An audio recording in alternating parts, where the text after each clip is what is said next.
Kerala university department of aquatic biology and fisheries അധികൃതർ കൊല്ലം തീരത്തെത്തി. കണ്ടെയ്നറിന് സമീപത്ത് നിന്ന് കടൽവെള്ളം, മണൽ, സ്പോഞ്ച് എന്നിവയുടെ സാമ്പിൾ ശേഖരിച്ചു.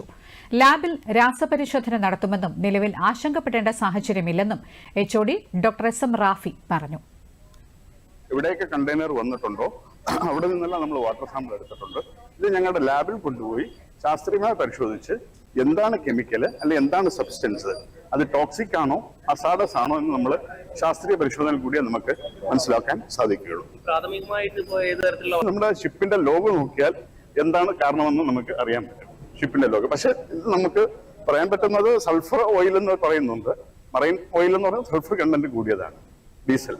പക്ഷെ അത് ശാസ്ത്രീയമായിട്ട് പരിശോധനയിലൂടെ മാത്രമേ നമുക്ക് പറയാൻ പറ്റൂ. താൽക്കാലികമായിട്ട് ഒന്നും ഭയപ്പെടേണ്ടതില്ല. ഇല്ല, സാമ്പിൾ ഞങ്ങൾ ശാസ്ത്രീയമായിട്ട് വിശകലനം ചെയ്തിട്ടില്ല.